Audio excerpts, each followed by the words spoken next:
What's up, everyone? Dan Tortora here of Wake Up Call, on site, on location at our favorite place for food challenges. That is Mother's Cupboard, 3709 James Street in Syracuse, New York. You know this gentleman for being on the show audio-wise and video, showing his mug and lending his voice. This is Coach Hicks, Will Hicks, with a fantastic connection to Syracuse University and to our community for so long, and we're very spoiled to have him. So we're here today. He chose what we're eating. So we have some mac salad. We have our fish dinner, which, you know, as a card-carrying Catholic, I love that. And then thanks to Pete Green, the owner here, we have our clam strips as well. So, Coach Hicks, welcome to the show once again. Glad to be here. Glad to be here, and for the fish dinner. So, you are not a stranger to Mother's Cupboard, are you? No, I'm here probably at least once a week for breakfast. And what's your go-to breakfast? Usually the Western fish, the Western breakfast sandwich. Okay. Now, how long did it take you to find Mother's Cupboard here in our community? About a week. About a week? All right. I heard about the frittata and I heard about the pancake. So I first came and I brought my kids, and I was going to get they were going to get pancakes. And I remember the waitress said, "Just get one for the table." And when they brought it out, it was the size of a pizza. I figured they were right. We did a pancake challenge. We did a pumpkin pancake, and then I did one with blueberry. And when you look at this plate, it fills the entire plate. And they're good. They're very good. Everything here's good. Yeah. And the food's good, but Pete was over here right before we got here. David's so funny. And we were talking, a little diner like this is food's quality, but the biggest thing is it's part of the community of the people. Yeah. Guys come in here and drink coffee and sit around and talk about the basketball game the night before, what happened in the football game. If they're a Red Sox fan, who they're playing this weekend, or if they're a Yankees fan. This is a fixture of the community where people like to come and feel good. And people saying now he's got people that come back who used to come here, and now their kids come and they bring their grandkids. And I mean, that's the thing, is it's a part of the fabric of the community, and it's been here for so long. To me, it's a pillar of what we have here. It's one of the things that's known about Syracuse, and what I love about it is my grandparents, who are all up in heaven now. My grandparents right down the street. My grandmother is right off of James Street. My grandma and my grandpa on my dad's side were here on Rig Eye. And then if you go a little bit ways down James Street, kind of turn the corner, Delmar Place, that's where my other grandparents were. So this was always a street that we would frequently be on, and so to me, to be able to come here to work with them, to partner with Mother's Cupboard, and to eat here and just bring my cousins here, bring my family here, bring my friends here, and break bread, it's to me, it's like a tribute back to my family that grew up in this neighborhood. Well, what impresses me about it is, I'm from South Manhattan, which I always joke about. Yeah. From the Carolinas. This is a sports place. Yeah. It's not a sports bar, it's a sports place. Yeah. And people come to breakfast in the morning and drink a cup of coffee and they talk about games. They talk about high school games. They talk about the local colleges. They talk about SU. They talk about Des Moines. Yeah. And that's as big a part of the community as going to the game itself, is the armchair quarterbacks or the armchair point guards the next day. But, anytime after a game you come in here, there's somebody having a cup of coffee that knows a whole lot more about what happened in the game than what really happened. But that's just kind of part of sports. Do you like talking to the fans about the games? Not really. Okay. But I respect the fans about the game. And my opinion has always been on that. It's kind of like the presidential election. No, we're good. Thank you. If you voted, you have a right to complain about the president if you don't like what's going on. Right. If you didn't vote, don't complain. So my idea about fans is, do you have tickets? Did you go to the game? If you did, you have a right to complain. If you didn't, don't complain. And it's a support factor.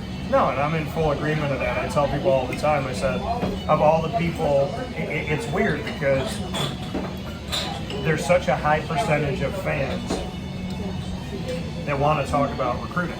And they love talking about recruits, and they always want to talk about potential.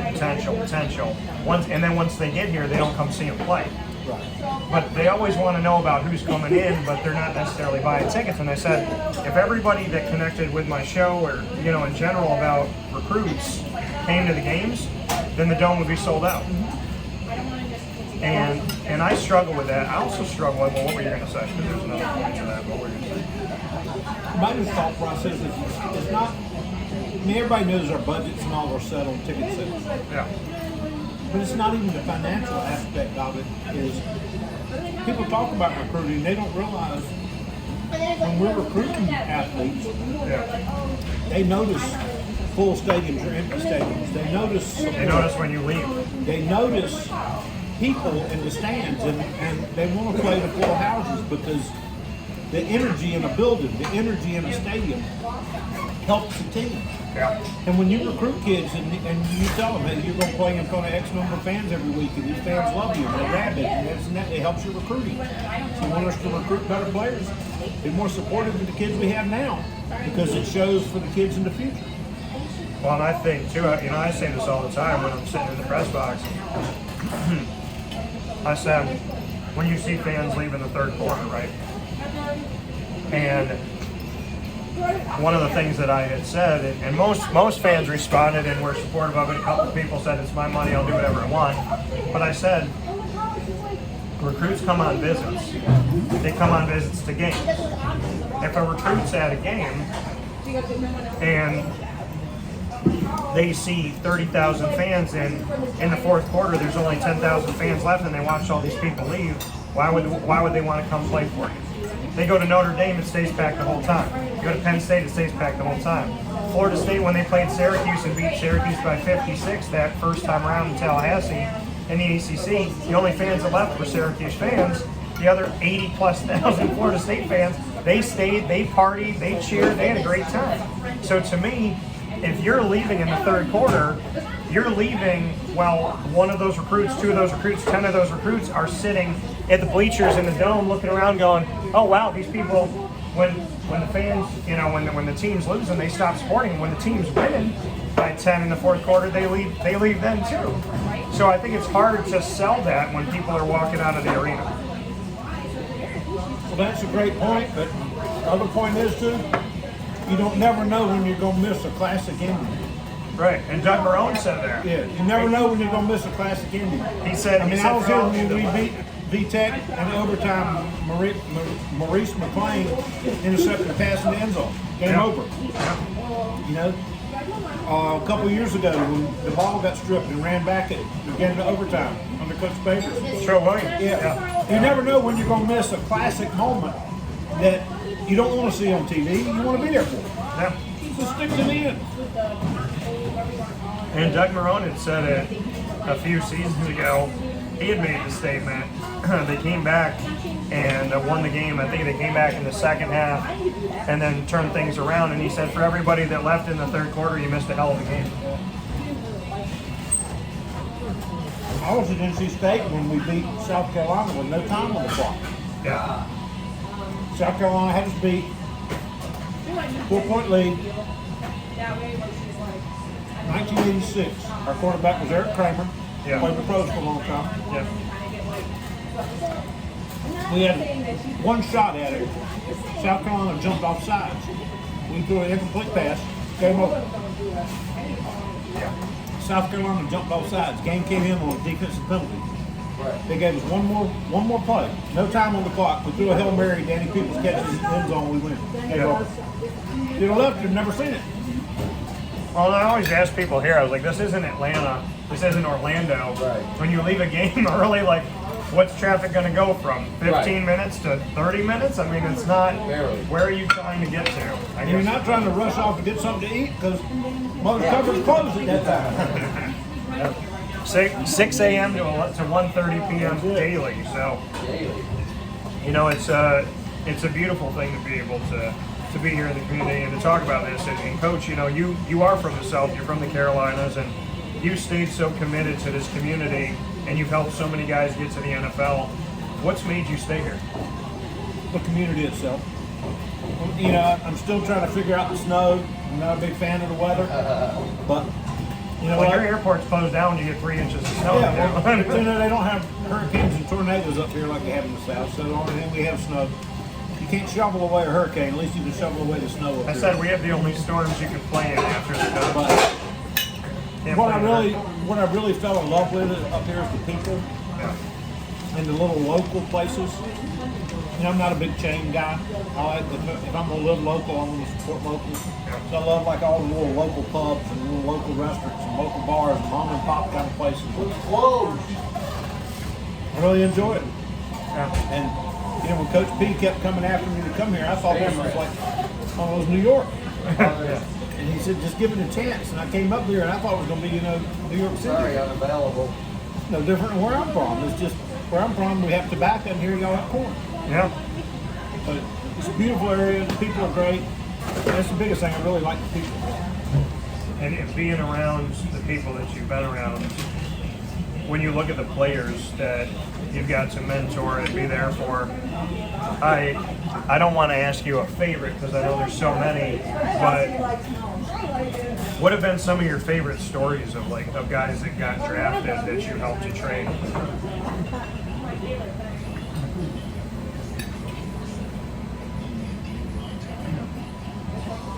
David Tyree went late in the draft just because he's a special teams player.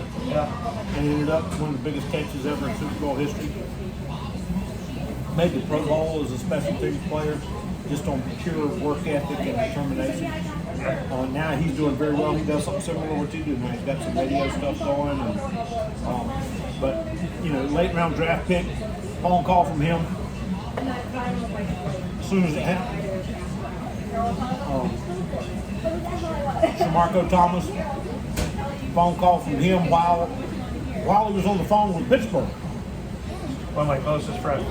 He's a great guy. And his story, the fact that he just made it with everything that he did for his family and what he went through. You know, the Justin Pugh reaction when he went to the Giants. So excited. Chandler Jones. I mean, it's a lot of these guys that have just been, you know, they're what it does for them and their families and just excitement. But I guess what makes me feel really good about it is, you know, their families are involved, or if they're not here, they call their families, and you know, I might not be a first phone call, but I'm in the top 2 or 3. When they get that call, then I get a call from them, and you know, it's always very appreciative.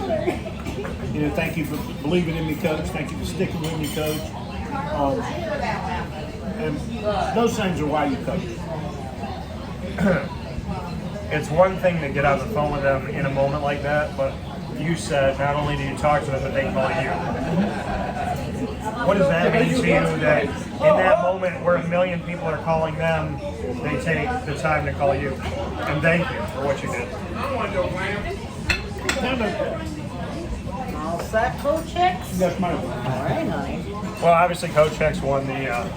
I won the food challenge. Yeah, you won He's the a winner! I won the food challenge. Now that we've warmed up, bring another plate. So, but no, what it means to me is that it kind of, I guess, solidifies that you're doing it the right way.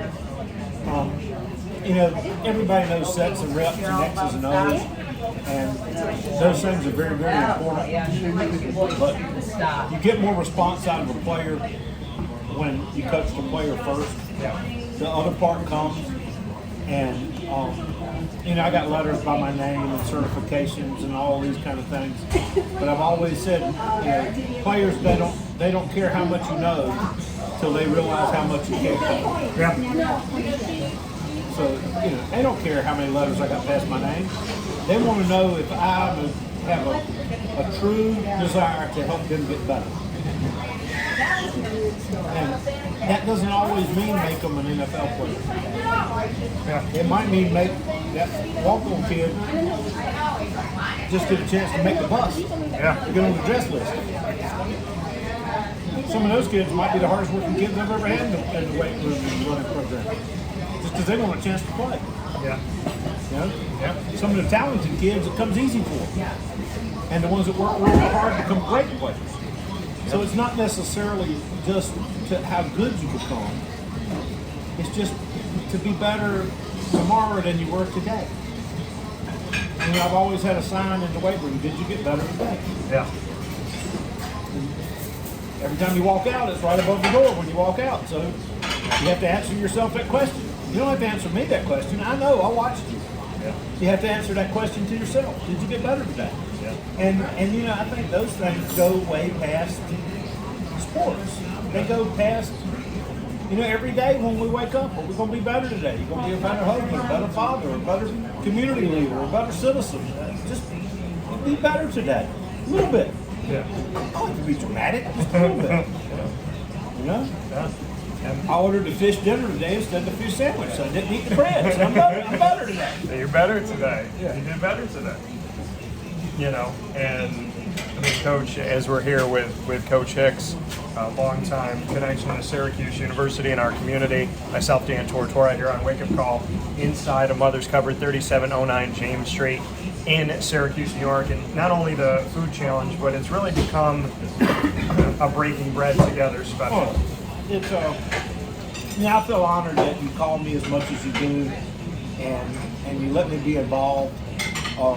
Because you know, Syracuse is a close knit. People live and breathe what happens with SU sports. You know, with even rewarding sports, OCC lacrosse, OCC baseball. You know, this is a sports area. You know, I mean, there's a lot of Buffalo Bills fans here, there's a lot of New York Giants fans here, but they're all hours away. You know, so we don't share it with a pro team. Yeah. You know, and people enjoy that. It's, you know, everything that's been going on around here, COVID, this, and everything, unrest and politics. And all, you know what a nice diversion is? A ball game. Who got big shoulders, though? And people enjoy it. That's why I think when the dome got opened back up from COVID, people were so excited to come, and then when you could finally, you know, not have to test, not wear masks, and all these type things. Yeah. This is diversion from the everyday drudge or grind. Yeah, you know, and I tell people that, I mean, the tagline for Wake Up Call and what I've always done has been where sports meets life. And what I mean by that is, you know, I use sports as a vehicle, but inside of that vehicle, I'm just using sports as an excuse to spread comedy, humility, community, just positivity. I want this show to be a place where people can come to get away from the pain that they're feeling, the things that are going on. This world has many reasons to cause you to get anxious, but this world also has many people like yourself that cause you to take a step back and go, oh, there's good people out there. There's people helping the community. I've been in college sports 37 years, and I can tell you one thing. You want to know a true, what's the catchphrases now? Diversity and inclusion. You want to know a true diverse inclusion type atmosphere? A college locker room. You got kids from every part of the country, from different countries, from every economic background, from every type of social background. Different religion. Different religion. They're sharing the same common goal. They're sharing the same locker room. You know, they're dressing together, they're showering together, they went through the same practice. They didn't change practice just because where you were from. They went through the same activity. And the most formidable years you have, your best friends will be people you met during those college years that you played ball with, or people you met during your high school years. Sharing a common goal, playing for a championship, playing for a team. Yeah. And I know me and you've talked before. I think the big thing about sports is when you get yourself to believe that you play for the name on the front of the shirt versus the name on the back of the shirt. Yeah. It really changes who you become. And you become part of your community. That's why I love around here that I'm from the area where you play for a team. When you look around here, you got JD. You got FM. You know, you got Tully. You got Phoenix. They play for a town. There's a pride in that school or that area. You know, I know we were talking about Justin Knight earlier. When he crosses the finish line, he does this in Syracuse. He don't pat himself on the back. Yeah. The Cuse is across the front of his singlet that he runs in. Yeah. He does this to Syracuse. Yeah. Because he didn't get better without the university helping him, without his teammates helping him. Yeah. And you know, that's why I think sport brings people together, and not just the athletes themselves. Yeah. One of my all-time favorite movies, I don't know if you've ever watched it, a movie about a wrestler called Vision Quest. You ever seen Vision Quest? You should. I don't even know if you can rent movies anymore. There's some way you find it. I'll find it.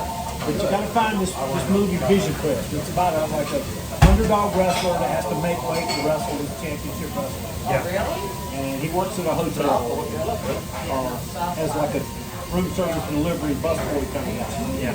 There's another guy that works there that kind of pretends to be an older guy. So the night of his wrestling match, he goes by to see this guy to get some advice. Yeah. And the guy's, you know, putting on a shirt from the dry cleaners, and he went and got a haircut, and he's done all this stuff to come to his wrestling match. And this kid that's a big underdog is kind of feeling like he doesn't have a chance. And Yeah.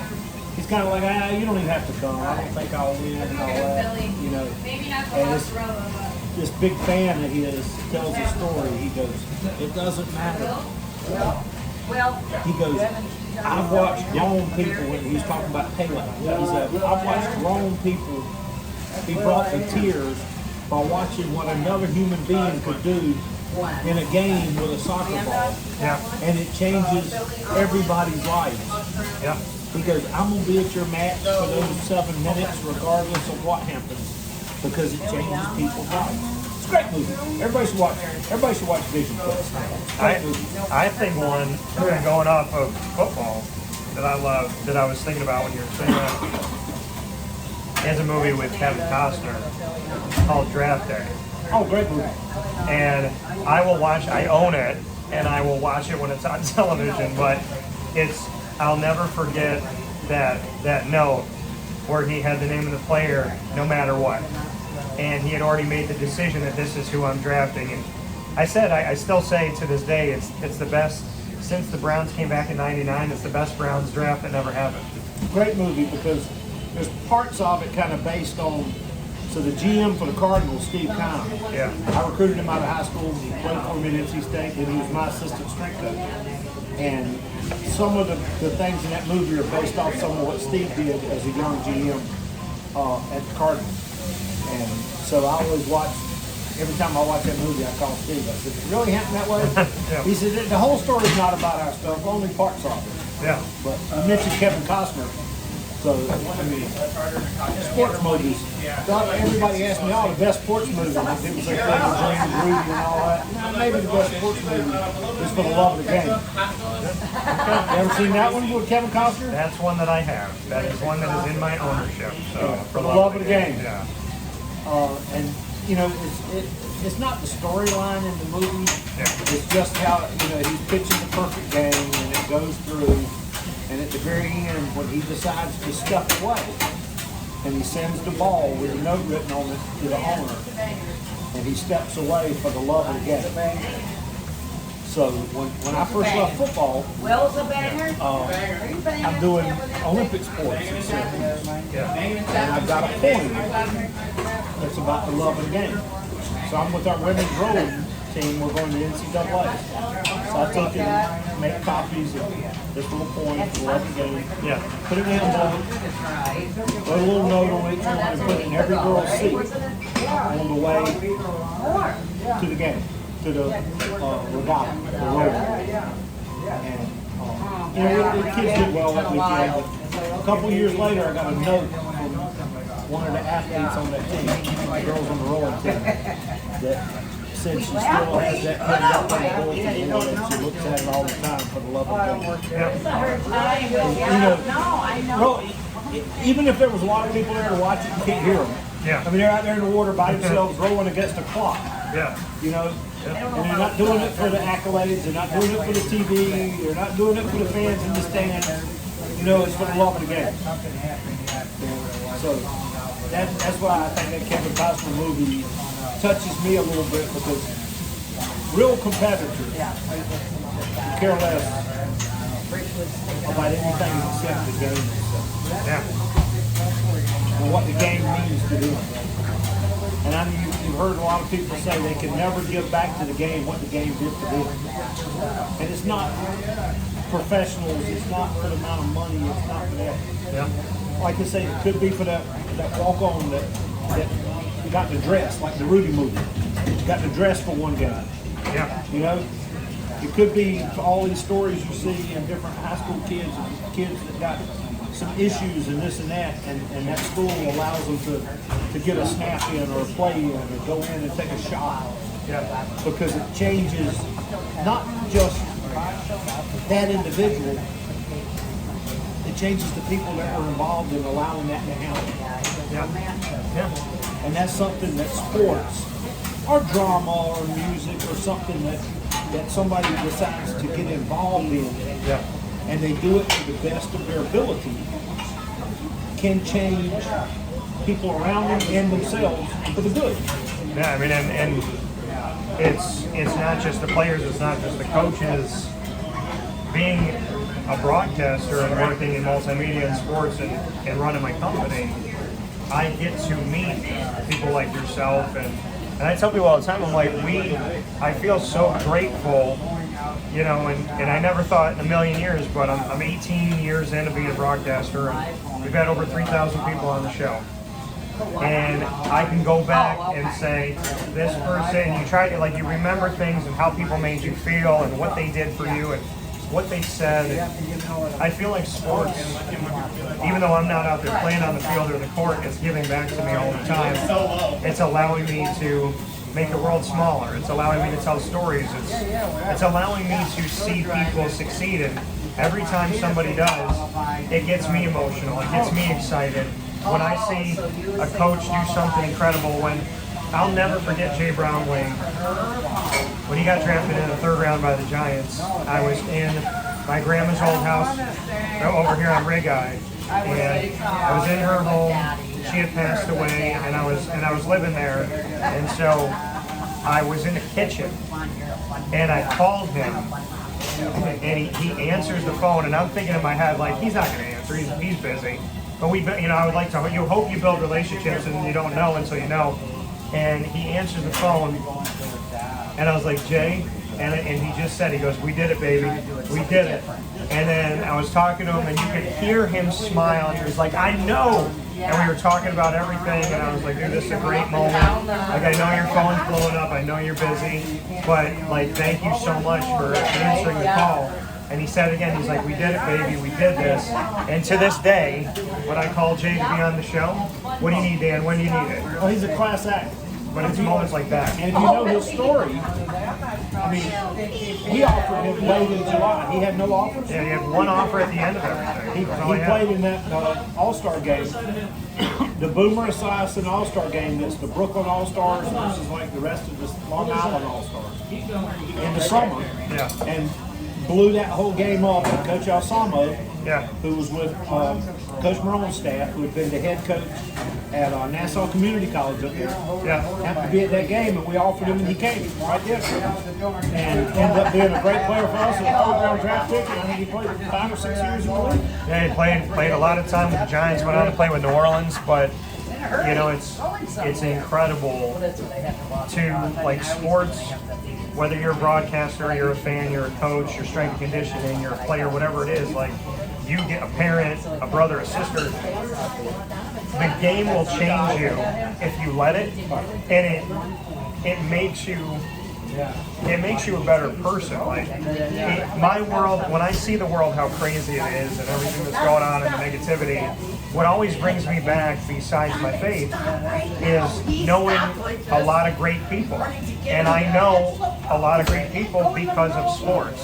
And I never thought growing up as a kid, going to the dome, holding my dad's hand and coming into this dome and thinking, wow. You know, it's sitting up in the nosebleeds at the top. And last year I did that. I ran out onto the field when Floyd's wife was here, and Floyd's will always be a good friend. And I hope I get to see him someday. Because I know he's up there. When his wife was out there, we were allowed to go on the field at halftime. I looked and I was like, are we allowed to go? And I saw the other media go, and I ran. And as I'm running out onto the field, I looked up, I looked around, and I had this feeling in my chest of like, I didn't play here, but it feels like that. Like running out onto the field at the Dome during a football game, like I had all these emotions inside me, this ball of excitement, of nerves, of wanting to cry, and being proud of Floyd and all that. And I just remember standing there saying, you need to stand here and you need to look up and you need to look at where you and your dad used to sit. Because that kid up there believed that he could get down here on this field, and a lot of people didn't believe he could. And those moments never leave me. Doesn't leave me that Dale Shackelford passed me the ball during a camp at SU, and I'm on Jim Boeheim Court, and I grew up, I always wanted to play there.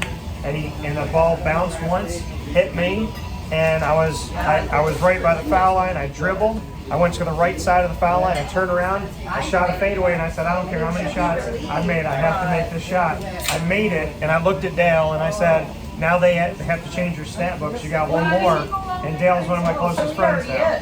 So being a kid going into the Dome thinking, oh my God, this is incredible, wanting to get one autograph of the thousands of people, and now being the guy that they call, and we're friends now. John Wallace was my favorite player at 9 years old. We're friends now. And the world of sports has given back to me so much, and hard work pays off. God is great, and honestly, I mean, the kid that went into the Dome, I want to go back in time and I want to whisper in his ear and tell him, like, you have no idea what's coming.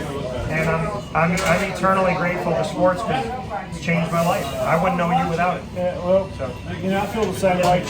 I feel the same way. Everything that's really good that's ever happened to me in my life has something to do with athletics and with sports.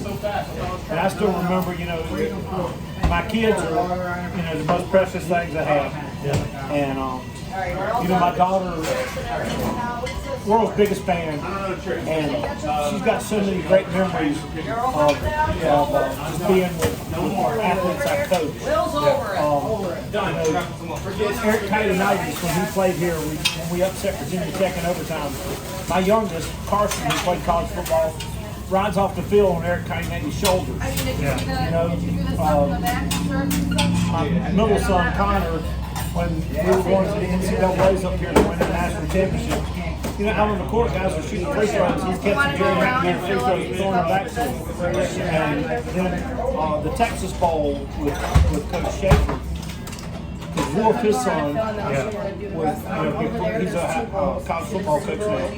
And my two boys, Coach Schaefer wanted them down on the sideline during the game. So when we make, you know, like Brisley and Steam, which is one of the greatest calls ever, Coach Schaefer rolls the dice on, you know, Brisley hadn't been the punt returner the whole game. We had to get the ball farther down the field. He rolled the dice, and here comes Brisley in, and, you know, returns it 60 some odd yards, and then a couple plays later, Terrell Hunt walks it in the end zone, you know, for a big win. And my sons were right there with me.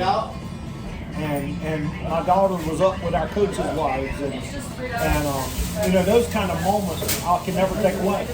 And I missed a lot of time with my kids because of what coaching does, but I got a lot of moments back that I can never get without them.